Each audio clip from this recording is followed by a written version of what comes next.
जब साथिया के लिए रानी मुखर्जी के वालिदैन को कैद किया गया। रानी फिल्म में काम नहीं करना चाहती थी, लेकिन हिदायतकार थे कि हर सूरत में उनसे काम लेना चाहते थे। ये वो मरहला था जब रानी मुखर्जी एक ज़हनी सदमे से दो चार थी। रानी मुखर्जी को मिलने वाली कॉल ने उन्हें हैरान कर दिया। कॉल करने वाला भी कोई अजनबी नहीं था, लेकिन उसका मुतालबा जरूर अजीब था, जो ये बता रहा था कि रानी मुखर्जी के वालिदैन कमरे में बंद हैं, बात न मानी तो दरवाजा नहीं खुलेगा। जिक्र हो रहा है 2002 का, जब रानी मुखर्जी की बड़ी स्टार कास्ट वाली फिल्म मुझसे दोस्ती करोगी की गैर मामूली तशहीर की गई, लेकिन ऋतिक रोशन और करीना कपूर की मौजूदगी के बावजूद फिल्म बॉक्स ऑफिस पर इबरतनाक नाकामी से दो चार हुई। जरा तसव्वुर करें कि जब यश राज फिल्म्स की तख्लीक हो, जिस पर सरमाया पानी की तरह बहाया जाए, लेकिन नतीजा सिफर आए, तो अदाकार बेचारे दिल बर्दाश्त नहीं होंगे तो और क्या करेंगे। खासकर रानी मुखर्जी, जिनके नाम के साथ कुछ कुछ होता है, हेलो ब्रदर, बिच्छू, हर दिल जो प्यार करेगा और नायक जैसी फिल्में जुड़ी हो, तो तवक्कुआत बुलंद ही होंगी। तवक्कुआत उस वक्त और बढ़ जाती हैं जब रानी मुखर्जी की कजन काजल दूसरी जानिब कामयाबी की एक के बाद एक सीढ़ी तय कर रही हो, तो पेशा और खानदानी मुसाबकत में रानी मुखर्जी की अना और खुददारी का यही तकाजा था कि वो खुद को और मनवाए। रानी मुखर्जी का दिल तो उस वक्त और ज्यादा डूब गया था जब वो फिल्मी जराइद में मुझसे दोस्ती करोगी के बाद ये तबसरे देखती कि अब उनका करियर खत्म शुद हो गया है। ये वो मरहला था जब रानी मुखर्जी ज़हनी सदमे से दो चार थी।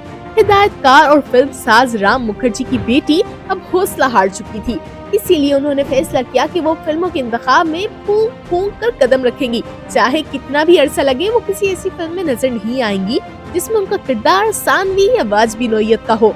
रानी मुखर्जी ने लगभग 8 माह घर में ही गुजारे।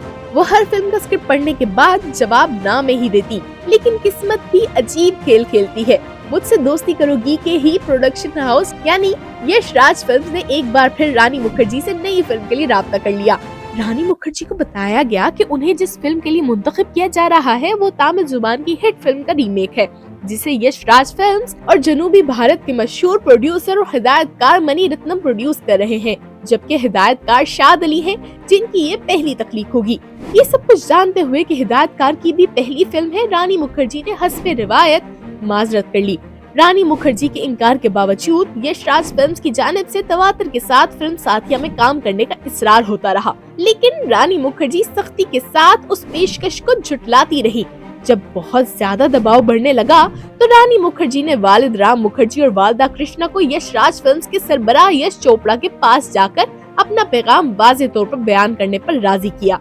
अगले दिन रानी के वालिदैन यश चोपड़ा के कमरे में पहुंचे और उनसे गोश गुजार किया कि बेटी किसी सूरत साथिया में काम करने पर आमादा नहीं। यश चोपड़ा ने दोनों की बातें सुनी और फिर कमरे से बाहर ये कहकर निकल गए कि आता हूँ थोड़ी देर में। यश चोपड़ा ने कमरे से निकलकर रानी मुखर्जी को फोन मिलाया। स्क्रिप्ट तो रानी मुखर्जी पहले ही पढ़ चुकी थी, इसलिए यश चोपड़ा ने वक्त जाया किए बगैर कहा कि अगर रानी ने फिल्म में काम न करने का कहा तो ये उनके करियर की बहुत बड़ी गलती होगी।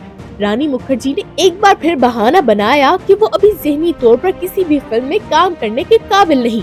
टेलीफोन पर चंद लम्हे की खामोशी छाई रही और फिर यश चोपड़ा की आवाज रानी के कानों से टकराई तो यही वो लम्हा था जब वो यश चोपड़ा के मुतालबे पर हैरान और परेशान थी। वो कह रहे थे कि बेटा, मैंने कमरे में तुम्हारे वालिदैन को लॉक कर दिया है, जब तक तुम हाँ नहीं कहोगी मैं तुम्हारे वालिदैन को जाने नहीं दूंगा। एक लम्हे के लिए उनकी कुछ समझ में नहीं आया। ये कैसी शर्त या मुतालबा था जो यश चोपड़ा उनसे कर रहे थे। वो जानती थी कि अगर वो ये मुतालबा कर रहे हैं तो जरूर इसमें कोई दम होगा। कुछ सोचकर उन्होंने हथियार डालते हुए यश चोपड़ा को बता दिया कि वो साथिया में काम करने के लिए तैयार हैं। जब ही उनके वालिदैन की घर वापसी हुई। फिल्म में रानी मुखर्जी के हीरो विवेक ओबराय थे, जबकि इस तख्लीक की कहानी रिवायती हीरो और हीरोइन वाली नहीं बल्कि शादीशुदा समझदार जोड़े की थी, जिनमें मामूली सी गलतफहमी उन्हें दूर कर देती है। साथिया की अछूती और मुनफरिद कहानी, विवेक ओबराय और रानी मुखर्जी की गैर मामूली अदाकारी और फिर गानों ने जैसे चारों तरफ धूम मचा दी। फिल्म की मकबूलियत का अंदाजा यूं लगाया जा सकता है कि साथिया की बदौलत रानी मुखर्जी बेहतरीन अदाकारा के लिए फिल्म फेयर अवार्ड में नामजद हुई। कुछ ऐसा ही हाल विवेक ओबराय का भी था। मजमूई तौर पर साथिया ने 8 नामजदगियों में से 6 अवार्ड जीते। उनमें रानी मुखर्जी को नाकदीन की कैटेगरी में बेहतरीन अदाकारा का भी एजाज मिला। दर हकीकत इस फिल्म के जरिए रानी मुखर्जी को एक बार फिर बॉलीवुड में कदम जमाने का मौका मिल गया।